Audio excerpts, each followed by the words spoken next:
मेरे प्यारे सभी विद्यार्थियों को सुप्रभातम। अपन चैप्टर नंबर 2 पढ़ रहे हैं, गाउस का नियम एवं उसके अनुप्रयोग। तो कल अपन ने गाउस का नियम पढ़ा जो कि काफ़ी महत्वपूर्ण है, और वो कुछ इस प्रकार से था कि जब कोई बंद काल्पनिक पृष्ठ होता है तो उस बंद पृष्ठ से निर्गत होने वाला कुल फ्लक्स या उससे संबद्ध फ्लक्स उस बंद पृष्ठ में परिबद्ध कुल आवेश और 1/ε0 जो कि होती है ε0 निर्वात की विद्युतशीलता, इनके गुणनफल के तुल्य होता है।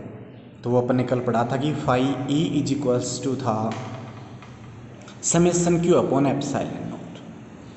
तो अब उस नियम की सहायता से अपन विद्युत क्षेत्र की तीव्रता का मान निकालेंगे, जो कि अलग अलग, जैसे कि तार के कारण, जैसे कि कोई सतह है, गोला, इन सब के कारण कैसे प्राप्त होगी उसकी अपन बात करेंगे। तो प्रत्येक एप्लीकेशन में आपको दो चीज़ें ध्यान में रखनी है। एक तो ऐसे गाउसियन पृष्ठ का आपको चुनाव करना है। पहली बात तो ये कि गाउसियन पृष्ठ है तो उसकी आकृति कैसी भी हो सकती है, काल्पनिक होगा, हो सकता है बेलनाकार, हो सकता है गोलीय। तो ऐसे अपन उसकी चुनाव करेंगे जिस सतह पर अपन विद्युत क्षेत्र की तीव्रता की बात करें उस पर विद्युत क्षेत्र की जो तीव्रता है उसका मान समान हो। दूसरी बात, जिस सतह का अपन चुनाव करें उस सतह के क्षेत्रफल की दिशा उस विद्युत क्षेत्र के या तो लंबवत होनी चाहिए या समानांतर। ये कुछ कंडीशंस हैं। तो गाउस नियम के अनुप्रयोग में अपन यही पढ़ रहे हैं कि गाउस नियम की सहायता से विद्युत क्षेत्र की तीव्रता ज्ञात करने के लिए एक ऐसे गाउसियन पृष्ठ की कल्पना करते हैं जिसके चयनित भागों, मीन्स जो अपन सेलेक्ट करते हैं जिन पे अपने को विद्युत क्षेत्र की तीव्रता निकालनी है, कि प्रत्येक बिंदु पर विद्युत क्षेत्र की तीव्रता समान होगी और उन भागों या फलकों के क्षेत्रफल की दिशा विद्युत क्षेत्र की दिशा के या तो समांतर हो या लंबवत, मीन उनके बीच का जो कोण हो या तो 90 डिग्री हो या फिर 0 डिग्री हो। ये अपन बात करेंगे और बड़े ही आसान है। अनुप्रयोग में विद्युत क्षेत्र की तीव्रता के लिए अपने एक विद्युत फ्लक्स की परिभाषा पढ़ी थी, आपको याद हो। विद्युत फ्लक्स की सिंपल परिभाषा क्या थी कि विद्युत क्षेत्र में कोई पृष्ठ है जो कि उसके अभिलंबवत स्थित है, तो उस पृष्ठ से निर्गत होने वाली या गुजरने वाली विद्युत बल रेखाओं की संख्या उस पृष्ठ से गुजरने वाली विद्युत बल रेखाओं की संख्या उस पृष्ठ के विद्युत फ्लक्स के तुल्य होगी। ऐसा अपन ने पढ़ा था। तो पहले तो वहाँ से अपन फ्लक्स निकालेंगे, फिर अपन गाउस के नियम से फ्लक्स निकालेंगे और दोनों का मान इक्वल करते ही अपने पास विद्युत क्षेत्र की तीव्रता आ जाएगी। तो ये अपने को 2-3 इसमें क्रियाएं करनी है।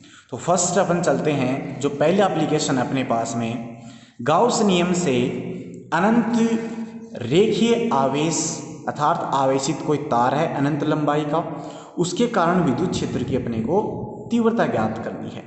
तो उसके लिए अपन क्या करें, अपन मान के चलें कि अपने पास एक अनंत लंबाई का रेखीय आवेशित तार है। ये एक अनंत लंबाई का रेखीय आवेशित तार मान लिया। ये अनंत लंबाई का है तो इस डायरेक्शन में अनंत पे जाएगा और इस डायरेक्शन में अनंत पे जाएगा। इस अनंत लंबाई के तार का एक भाग मान लिया जिसको नाम दिया अपने ए बी। ये इसका एक कोना ए, ये इसका एक कोना बी। इस अनंत रेखीय आवेशित तार का जो रेखीय आवेश घनत्व है वो अपन मान के चलते हैं कितना है, लैम्डा। इसके लगभग मध्य बिंदु से, जो कि लंबवत दूरी अपन मानेंगे, मध्य बिंदु से लंबवत दूरी स्मॉल आर पर, ये मध्य बिंदु ओ मान लिया, इससे लंबवत दूरी, लंबवत तो इनके मध्य का कोण होगा 90 डिग्री।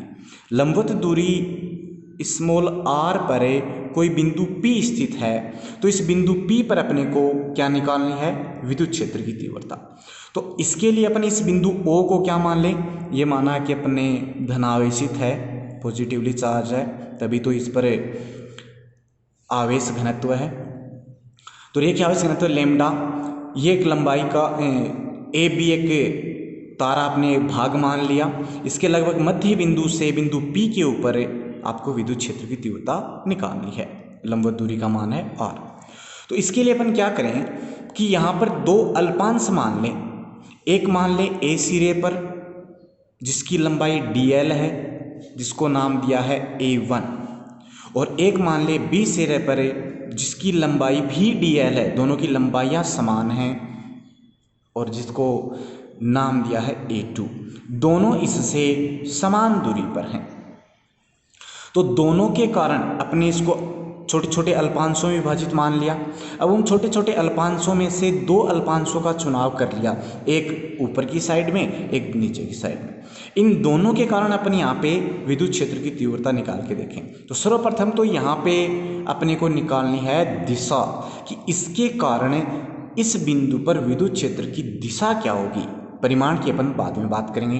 तो दिशा के लिए दो अल्पांशों को माना जिनकी लंबाइयाँ समान और बिंदु O से दूरी भी समान है। तो बिंदु P पर उत्पन्न जो तीव्रता होगी वो जब दूरी समान, अपने को क्या चाहिए, अल्पांश है, एक बिंदु आवेश मान सकते हैं, और बिंदु आवेश के कारण किसी बिंदु पर विद्युत क्षेत्र की तीव्रता E बराबर KQ/R², वो डिपेंड करती है Q पर और उनके मध्य की दूरी पर। तो ये Q, इनके ऊपर लंबाइयाँ समान हैं इनकी, तो इन पर आवेश का मान भी क्या होगा, समान होगा, क्योंकि आवेश का ना तो लैम्डा है सभी का। तो यहाँ से दूरी, इस अल्पांश से दूरी मान ली मैंने ये है, और इस अल्पांश से दूरी मैंने मान ली ये है। ये दोनों अल्पांश बिंदु P पर थीटा कोण बनाते हैं, अंतरित कर रहे हैं। तो ये दूरियां भी समान होगी, क्योंकि ये दूरी समान है, ये दूरी समान है, तो ये दूरी भी समान होगी, थीटा कोण समान है। जब ये दूरियां समान हैं, आवेश का मान समान है, तो इस पर विद्युत क्षेत्र की तीव्रता दोनों अल्पांशों के कारण परिमाण में समान होगी, लेकिन दिशा देखें, धनावेश है, धनावेश के लिए परीक्षण बिंदु पर दिशा बाहर की ओर होती है, तो मैंने मान लिया DE वेक्टर। दूसरे का परिमाण समान है, तो उसके लिए भी मैंने DE वेक्टर ही मानी है, तो ये DE वेक्टर। दोनों की दिशा समान है अपने पास में, आप देख सकते हैं, सॉरी, परिमाण समान है और दिशा भिन्न भिन्न है। तो इसके लिए अपन क्या करें, इसके लिए इसका परिणामी निकालने के लिए इनको अपन घटकों में वियोजित करें, और घटकों में वियोजित करें तो इस DE के घटक होंगे, एक ये पृष्ठ के लंबवत और एक पृष्ठ के अनुदिश। ठीक उसी प्रकार इस DE के एक पृष्ठ के लंबवत और एक पृष्ठ के अनुदिश। अब इनका निर्धारण करें, कैसे निर्धारण करने के लिए अपन देख सकते हैं कि ये रेखा बिल्कुल सीधी ऐसे है, ये इसको तिर्यक कर रही है, तो ये वाला कोण और ये वाला कोण शीर्षाभिमुख कोण होंगे, समान होंगे। ठीक उसी प्रकार ये कोण और ये कोण शीर्षाभिमुख कोण होंगे, समान होंगे। जब थीटा मिल गया तो अपने को घटक मिल जाएंगे, तो ये घटक मिलेगा DE कोस थीटा, और इसका भी घटक मिलेगा DE कोस थीटा। ये वाला घटक मिलेगा DE साइन थीटा, और ये घटक होगा DE साइन थीटा। अपन देख सकते हैं, अपन ने कहा कि DE परिमाण समान है, तो देखो DE साइन थीटा परिमाण में समान, दिशा में विपरीत, एक दूसरे को निरस्त कर देंगे। और DE कोस थीटा परिमाण में भी समान, दिशा में भी समान, तो दोनों एक दूसरे से जुड़ जाते हैं, जिसके परिणाम स्वरूप इस बिंदु P पर परिणामी विद्युत क्षेत्र की तीव्रता इस पृष्ठ, इस रेखा के लंबवत बाहर की ओर होगी। तो इन दो के कारण आई है, वैसे इन सभी के कारण आ गई। उनका सभी का जो ये लंबवत घटक हैं, सॉरी पृष्ठ के अनुदिश घटक हैं, ये तो सभी के एक दूसरे से निरस्त हो जाएंगे, और सभी के पृष्ठ के लंबवत घटक एक दूसरे से जुड़ जाएंगे, जिसके परिणाम स्वरूप अपन कह सकते हैं कि इसकी जो बिंदु P पर जो विद्युत क्षेत्र की तीव्रता की दिशा है वो इस पृष्ठ के क्या होगी, लंबवत होगी। तो अपने को दिशा मिल गई। अब अपन विद्युत क्षेत्र की तीव्रता का मान निकालते हैं। तो दिशा अपने यहाँ तक बता दिया है कि लंबवत प्राप्त होती है। अब विद्युत क्षेत्र की तीव्रता के लिए बताया आपको एक गाउसियन पृष्ठ की कल्पना करेंगे, और वो गाउसियन पृष्ठ कैसी भी आकृति का हो सकता है, बेलनाकार हो सकता है, गोला हो सकता है। अपन यहाँ पे इस रेखा के लिए बेलनाकार मान के चलते हैं। तो अपन ने माना कि बिंदु P पर जो है विद्युत क्षेत्र की तीव्रता के लिए एक बेलनाकार गाउसियन पृष्ठ की कल्पना करते हैं। इस प्रकार से एक बेलनाकार गाउसियन पृष्ठ लिया है जिसकी अक्ष रेखीय आवेश को माना है। तो ये रेखीय आवेश को मैंने जो ले रखा है उसको मैंने अक्ष माना है, जिसकी लंबाई भी मान के चल रहे हैं, उसकी लंबाई L है, अक्ष पर स्थित है। तो ये इसकी त्रिज्या मैंने मान ली कितनी है, स्मॉल r। तो यहाँ पे भी त्रिज्या कितनी होगी, स्मॉल r। जो बिंदु O है वो बिल्कुल इसके मध्य में माना था। तो ये बिंदु O और बिंदु P, इसका जो पृष्ठ है वक्र पृष्ठ उस पर स्थित है जो कि इससे लंबवत दूरी r पर है। तो ये बिंदु कौन सा हो गया, P हो गया। ओके, तो इसके अंदर इस गाउसियन पृष्ठ में कितना आवेश उपस्थित है, तो आवेश अपन कहाँ से निकालें, अपने को फॉर्मूला कल बताया था। इसका पृष्ठ आवेश घनत्व पता है लैम्डा, इसकी लंबाई पता है L। तो इस पर कुल आवेश तो पढ़ा था लैम्डा बराबर होता है Q अपॉन L। तो Q बराबर हो जाएगा लैम्डा इंटू L। तो इस पृष्ठ पर इतना आवेश उपस्थित है, इस रेखा पर, इस पृष्ठ के अंदर। तो पृष्ठ से निर्गत कुल फ्लक्स विद्युत फ्लक्स की परिभाषा से phi e is equals to close surface integral e vector dot d s vector. D s यहाँ पे कोई अल्पांश है। तो इस पूरे क्षेत्रफल को, इस पूरे पृष्ठ को अपन 3 भागों में विभाजित करते हैं। वो भाग ऐसे होंगे जिन पर विद्युत क्षेत्र की जो तीव्रता है उसका मान तो समान हो और उनकी दिशा विद्युत क्षेत्र की या तो लंबवत हो या समांतर हो। तो एक पृष्ठ तो मैंने ये माना S1 जो वर्ताकार पृष्ठ है, और एक दूसरा वर्ताकार पृष्ठ जो बेलन के नीचे का भाग है उसको मैंने माना S2। जो बाहर का वक्र पृष्ठ बच गया एक समान रूप से, उसको मैंने लिया है S3।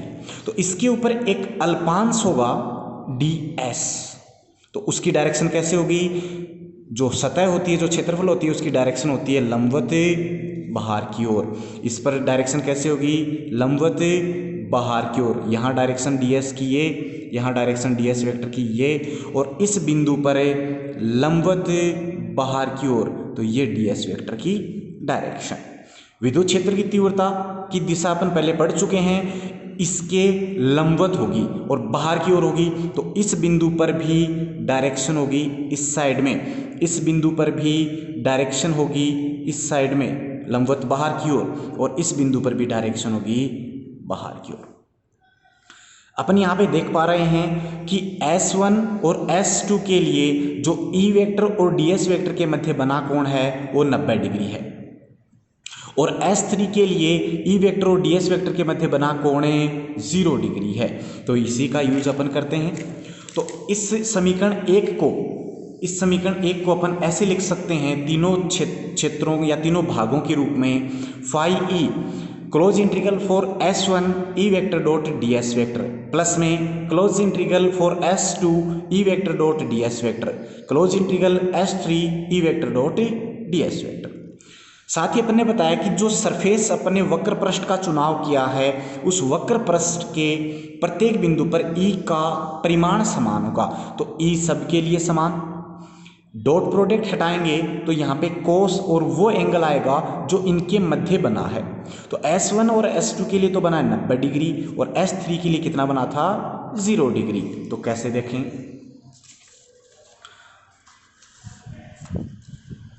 तो ये समीकरण कुछ इस प्रकार लिखी जाएगी, close integral S1 E ds कोस 90, S1 के लिए 90 था, S2 के लिए 90 और S3 के लिए 0। तो मैंने इस प्रकार से लिख दिया, कोस 90 0 होता है तो ये पूरी क्वांटिटी 0 और ये पूरी टर्म 0। तो अपने पास बचेगा phi e is equals to close surface for S3 E ds। ये समीकरण नंबर 2, ये अपने विद्युत फ्लक्स की परिभाषा से निकाला है। अब गाउस के नियम से भी निर्गत फ्लक्स होगा। तो गाउस के नियम से फ्लक्स क्या होता है, फाई ई बराबर समेशन क्यू होता है उस गाउसियन पृष्ठ में परिबद्ध कुल आवेश अपॉन एप्सिलॉन नॉट। और अभी अभी अपन ने लिखा था कि गाउसियन पृष्ठ में परिबद्ध कुल आवेश Q बराबर था लैम्डा इंटू एल, वहाँ से मान रखा अपॉन एप्सिलॉन नॉट। समीकरण 2 भी निर्गत फ्लक्स को व्यक्त कर रही है, समीकरण 3 भी निर्गत फ्लक्स को व्यक्त कर रही है, आपस में होंगी समान। तो समीकरण 2 व 3 से ये नियत है, प्रत्येक बिंदु पर नियत है, तो समाकलन से बाहर आ गया। S3ds is equals to lambda l upon epsilon naught. वक्र पृष्ठ था S3, तो वक्र पृष्ठ है उसका क्षेत्रफल समाकलन है तो कुल क्षेत्रफल को व्यक्त करेगा। और कुल क्षेत्रफल कितना, बेलन का वक्रीय पृष्ठीय क्षेत्रफल कितना होता है 2 पाई आर एच। तो 2 पाई आर एच यहाँ पे उसकी लंबाई, यहाँ पे लंबाई कितनी मानी है एल। तो क्लोज इंटीग्रल ds जो कि कुल वक्र पृष्ठीय क्षेत्रफल था is equals to 2 pi r l, ये मान आपने यहाँ रखा तो बनेगा E into 2 pi r l is equals to lambda into l upon epsilon naught. अपने को मान किसका चाहिए था E का, तो E is equals to lambda l, इसको नीचे ले गए 2 pi r l epsilon naught, L से L कैंसिल आउट। इस समीकरण को 2 से ऊपर नीचे गुणा कर दिया तो अपने को मिलेगा 2 lambda upon 4 pi epsilon naught into r. ये अपने इसलिए क्या कि 1 अपॉन 4 पाई एप्सिलॉन नॉट बन गया K, तो क्या बनेगा अपने को E is equals to 2 K lambda upon r, यही अपने को मिलता है जो कि बिंदु P पर विद्युत क्षेत्र की तीव्रता को व्यक्त करती है। ये देख सकते हैं। अगर सदिश रूप में लिखना है तो उसके विद्युत क्षेत्र की दिशा चाहिए, और यदि विद्युत क्षेत्र की दिशा में कोई एकांक सदिश n कैप हो तो E vector is equals to क्या लिख सकते हैं 2K lambda upon r n cap, जहाँ K है कूलाम नियतांक, लेमडा है रेखीय आवेश घनत्व और r है उस तार से लंबवत दूरी उस बिंदु की। तो यहाँ से स्पष्ट है कि जो विद्युत क्षेत्र की तीव्रता है वो रेखीय आवेश घनत्व की तो क्या है समानुपाती, यदि दूरी नियत हो, और यदि लेमडा नियत हो तो उनके मध्य की दूरी के व्युत्क्रमानुपाती होता है। ये अपन ने यहाँ पे लिखा है। तो अपन इन दोनों का ग्राफ डिनोट कर सकते हैं। तो सबसे पहले अपन r के साथ दूरी के साथ ग्राफ विद्युत क्षेत्र की तीव्रता का दर्शाएं। तो x एक्सिस पर लिया अपने दूरी और y एक्सिस पर लिया अपने विद्युत क्षेत्र की तीव्रता। तो एक घात के व्युत्क्रमानुपाती है, तो जैसे जैसे इसका मान बढ़ेगा E का मान कम होगा तो ग्राफ कैसे प्राप्त होगा, ग्राफ कुछ इस प्रकार प्राप्त होगा। तो ढाल को आपको थोड़ा सा ध्यान में रखना है, ढाल कम या ज़्यादा नहीं करनी आपको, ठीक है, r के अनुसार करनी है। ज़्यादा ढाल कर दोगे तो वो r² या r³ का हो सकता है। तो लेमडा के लिए अब करें तो लेमडा के लिए कुछ इस प्रकार से आएगा, समानुपाती है तो x एक्सिस पर लिया है लेमडा रेखीय आवेश घनत्व है, y एक्सिस पर लिया है विद्युत क्षेत्र की तीव्रता E, तो दोनों के मध्य ग्राफ कैसे आएगा, समानुपाती है मूल बिंदु से गुजरने वाली सीधी रेखा, तो ये E समानुपाती लेमडा। तो ये अपनी एक एप्लीकेशन कंप्लीट हो चुकी है जो कि महत्वपूर्ण है कि रेखीय आवेश तार जो अनंत लंबाई का है उसके कारण विद्युत क्षेत्र की तीव्रता क्या होगी, तो उसी कारण विद्युत क्षेत्र की तीव्रता का व्यंजक ये होगा। ये अपनी एक एप्लीकेशन कंप्लीट है।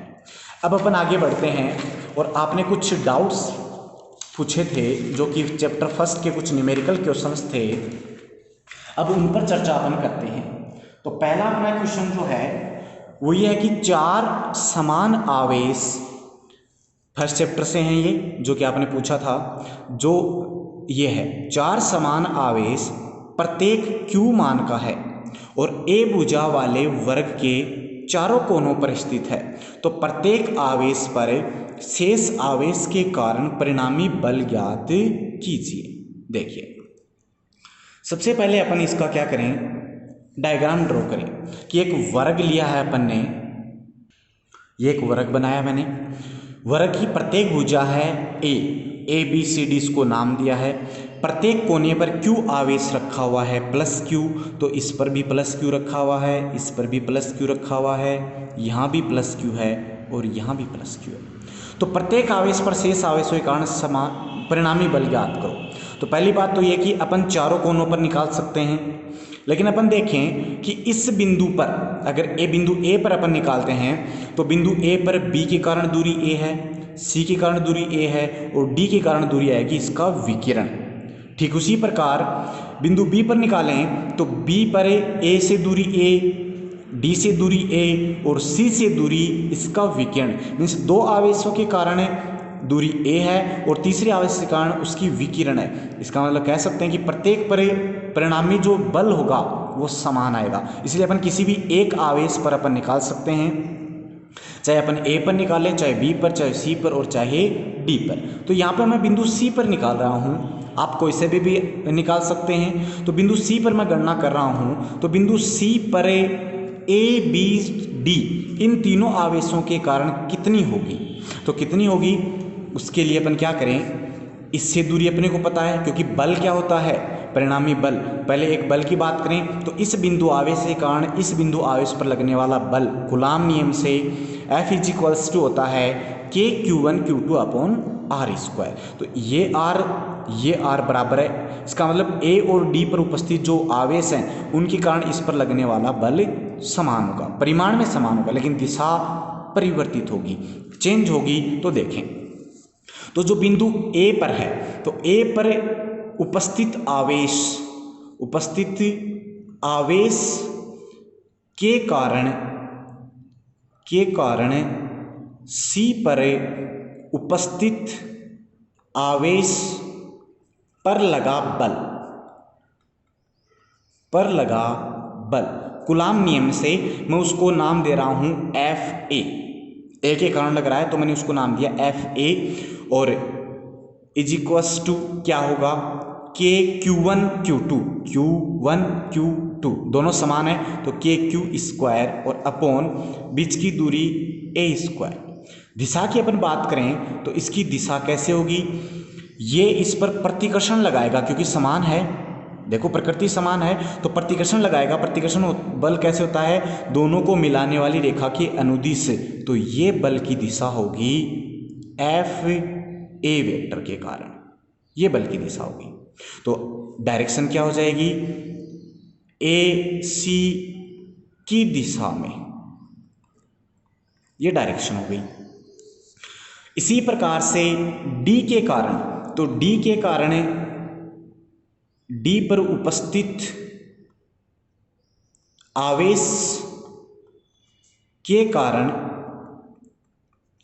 C पर लगा बल, मैं शॉर्ट में लिख रहा हूं, आप लिख सकते हैं इसे, वो होगा FD वेक्टर। पहले आप परिमाण में लिख लें, परिमाण में लिखेंगे तो KQ1 Q2, फिर से Q1 Q2 समान है तो Q² और दूरी भी समान है तो A², और इसकी दिशा वेक्टर फॉर्म में तो ये भी प्रतिकर्षित करेगा तो इसकी दिशा हो जाएगी ये, जो कि होगी FD वेक्टर की।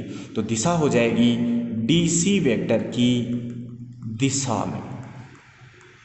तो दोनों समीकरणों से मैं देख पा रहा हूं कि परिमाण का मान समान है, तो अपन लिख सकते हैं FA वेक्टर का परिमाण बराबर है FD वेक्टर का परिमाण। तो दोनों की दिशा विपरीत है तो एक दिशा में परिणामी निकालें इसका, तो पहले अपन इन दोनों का परिणामी निकालते हैं। तो यहाँ पे देख पा रहे हैं कि ये वाला एंगल कितना है 90, वर्ग के दो भुजाओं के मध्य का कोण, तो ठीक उसी प्रकार ये वाला एंगल भी कितना होगा 90 होगा। तो इनका जो परिणामी है वो इनके यहाँ मध्य से गुजरेगा, मैंने उसको नाम दिया है F वेक्टर। तो इसका परिणामी क्या होगा, तो परिणामी के लिए अपन बहुत अच्छे से जानते हैं, 11th क्लास में पढ़ा था कि किन्हीं दो सदिशों का परिणामी, तो दो सदिशों का परिणामी क्या होगा, यहाँ से लिखेंगे F बराबर क्या था, वो परिणामी होता है, फॉर्मूला पढ़ा होगा आपने 11th क्लास में, R बराबर √ में A² plus B² plus 2AB cos theta. सदिश A व सदिश B का परिणामी यदि R हो तो उसका परिणामी ये, और थीटा होता है सदिश A व सदिश B के मध्य का बना कोण। यहाँ पे FD और FA का परिणामी है F और उनके मध्य का बना कोण है 90, तो cos 90 0, तो ये टर्म तो हो जाएगी 0 और बचेगा क्या, बचेगा अपने पास में √ में FA² प्लस FD²। ये दोनों मान रखे हैं अपन, दोनों तो समान है परिमाण में, दोनों परिमाण में समान है तो ये बन जाएगा 2FA। ये और अपने को मिलेगा F is equals to f a into under root 2, और एफ ए का मान रखें तो F परिणामी जो इनका मिल गया वो मिल गया अंडर रूट में 2, और ये बचेगा के q square upon a square. ये समीकरण नंबर 1। तो इन दोनों का परिणामी तो मिल गया, तो एक तो परिणामी ये। अब बच गया बिंदु बी, तो इस बी पर उपस्थित आवेश, तो इसके लिए अपने को कौन सी दूरी चाहिए, ये वाली दूरी। और ये दूरी कैसे है, ये विकिरण है वर्ग का, और वर्ग का विकिरण बहुत अच्छे से जानते हैं, वो होता है अंडर रूट 2 और गुणा में भुजा, तो अंडर रूट 2 इंटू ए। तो इसके कारण इस पर लगा बल, उसको मैंने नाम दिया, अच्छा उसकी डायरेक्शन क्या होगी, ये भी धनावेश ये भी धनावेश, तो इसकी तरफ प्रतिकर्षित करेगा, तो ये डायरेक्शन होगी एफ बी वेक्टर की। तो यहां से मैं लिख सकता हूं एफ, लिख सकते हैं अपन बिंदु बी पर उपस्थित आवेश के कारण, उपस्थित आवेश के कारण लगा बल, लगा बल वो क्या हो जाएगा, वो हो जाएगा f b vector is equals to क्या होगा, के क्यू स्क्वायर, क्यू स्क्वायर क्योंकि दोनों क्यू समान है, अपॉन आर स्क्वायर, आर है अंडर रूट 2 इंटू ए, इसका स्क्वायर करेंगे तो अपने को मिलेगा 2a स्क्वायर। दिशा इसकी दिशा है बी सी वेक्टर की दिशा में। ये समीकरण नंबर 2। तो एक ये मिल गया, एक ये देख सकते हैं इन दोनों के परिणामी और बी के कारण लगने वाले परिणामी की दिशा क्या है, समान। दिशा समान है तो एक ही दिशा में, तो ये क्या हो जाएंगे, जुड़ जाएंगे, और इन सभी के परिणामी की दिशा भी क्या होगी, यही होगी। तो उस परिणामी की दिशा को मैंने नाम दिया है एफ डैश। तो डैश जो है वो परिणामी को व्यक्त कर रहा है, तो वो इन दोनों समीकरण से अपन निकाल सकते हैं, इन दोनों से योग कर सकते हैं। तो परिणामी क्या आएगा, परिणामी आएगा f dash is equals to f और प्लस में एफ बी, ठीक है। तो f dash is equals to, f का मान कितना था, जो कि दोनों का परिणामी है, ये था अंडर रूट 2 के q square upon a square, ये था अपने पास में अंडर रूट 2 के q square upon a square, और प्लस में एफ बी का मान अभी अपने लिखा है के q square upon a square 2। दोनों में से के q square upon a square common आ रहा है, तो क्या मिलेगा, अपने को मिलेगा k q square upon a square और अंडर रूट 2 प्लस 1 अपॉन 2। तो परिणामी अपन ये लिख सकते हैं, अपने को मिलेगा k q square upon a square under root 2 plus 1 upon 2। ये भी आंसर सही है। और अगर आप इसको और सोल्व करके लिखना चाहते हैं तो लिख सकते हैं, अंडर रूट 2 का मान होता है 1.414 और 1/2 का होगा 0.5, तो उन दोनों को आप ऐड करके भी लिख सकते हैं, ठीक है। तो उससे अपने को वैल्यू इसकी क्या मिलती है, उससे अपने को वैल्यू मिलती है एफ डैश, और वो मिलेगा 1.914 और मल्टीप्लाई में मिलेगा k q square upon a square. ये भी इसका आंसर सही है। अब दिशा की बात करें तो एफ डैश की दिशा, तो लिखेंगे परिणामी बल की दिशा, बल की दिशा क्या मिलेगी, सभी के कारण इसी दिशा में है, तो बी सी वेक्टर की दिशा में। तो अपने को क्या मिलता है, परिणामी बल की दिशा मिलेगी बी सी वेक्टर की दिशा में होती है। तो इस प्रकार से अपने एक के ऊपर निकाल लिया, और यही बल सभी आवेशों के ऊपर लगेगा। तो अपन प्रत्येक आवेश पर लगने वाला बल का जो परिमाण है, परिमाण हो जाएगा ये, और दिशा हो जाएगी ये, प्रत्येक पर बाहर की ओर हो जाएगी। क्लियर है। तो अपना एक ये न्यूमेरिकल आपका कंप्लीट होता है। आपका नेक्स्ट क्वेश्चन था कि 2 ग्राम के तांबे के गोले में 2 × 10⁻22 परमाणु हैं। प्रत्येक परमाणु के नाभिक पर आवेश 29 इलेक्ट्रॉन है, 29 ई है, जहां ई होता है मूल आवेश, जो कि इलेक्ट्रॉन का आवेश है। गोले को 2 माइक्रोकूलाम आवेश देने के लिए गोले से कितने अंश इलेक्ट्रॉन हटाए जाएं। तो इसका सॉल्यूशन देखें। सबसे पहले अपने को दे क्या रखा है, परमाणु दे रखे हैं कि इतने परमाणु हैं, और एक परमाणु पर इतना आवेश है, तो 2 ग्राम में टोटल इतने परमाणु और एक परमाणु पर इतना आवेश, तो कुल 2 ग्राम में कितना आवेश हो गया देखें। तो टोटल आवेश आपके पास में कैसे निकालोगे, एक के आपके पास है ये, एक ये, तो टोटल आवेश हो जाएगा Q इज इक्वल्स टू एक परमाणु का आवेश और गुणा में परमाणुओं की संख्या, तो टोटल परमाणु पर आवेश आ जाएगा। तो इसको मल्टीप्लाई करेंगे 29e गुणा में 2 गुणा 10 की घात 22, तो Q बराबर अपने को क्या मिलेगा, 29 दूनी 58, 58 गुणा 10 की घात 22e, या इसको आप ऐसे लिख सकते हो 5.8 इंटू 10⁻23e। इतना आवेश उस गोले के ऊपर उपस्थित है इलेक्ट्रॉनों की संख्या के रूप में, क्योंकि अपन ने क्वांटीकरण पढ़ा था, Q बराबर होता है प्लस माइनस NE। देख सकते हैं आप कुछ इस फॉर्म में आपको मिल रहा है क्या, ये Q बराबर 5.8 गुणा 10 की घात 23e, मतलब N का मान कितना, इतना, तो इतने उस पे इलेक्ट्रॉन उपस्थित हैं और अपने को इलेक्ट्रॉन के तुल्य आवेश उपस्थित है। और अपने को पता है कि प्रोटॉन जितने उपस्थित होते हैं, जितने धनावेश उपस्थित होते हैं, उतने उस पर इलेक्ट्रॉन होते हैं। इसका मतलब आपको इतना आवेश देना है, इतना आवेश देना है, तो आवेश कितना देना है वो अपन निकालें। तो उसके लिए क्या करें, अपन दिए जाने वाले इलेक्ट्रॉनों की संख्या निकाल लें। तो इलेक्ट्रॉनों की संख्या पुनः इसी फॉर्मूले से निकलेगी। तो वो आवेश अपन स्मॉल q के बराबर मान लें, तो q बराबर है Ne, और q का मान दे रखा है, q बराबर कितना दे रखा है 2 माइक्रोकुलाम, और 2 माइक्रोकुलाम को कुलाम में चेंज करें तो 2 गुणा 10 की घात माइनस का 6 कुलाम। ये q यहाँ रखें, n का मान मिलेगा, तो n इज इक्वल्स टू क्या मिलेगा, n इज इक्वल्स टू मिलेगा Q upon E, Q upon E, तो यहाँ से मिलेगा n is equals to 2 into 10⁻⁻6 upon E।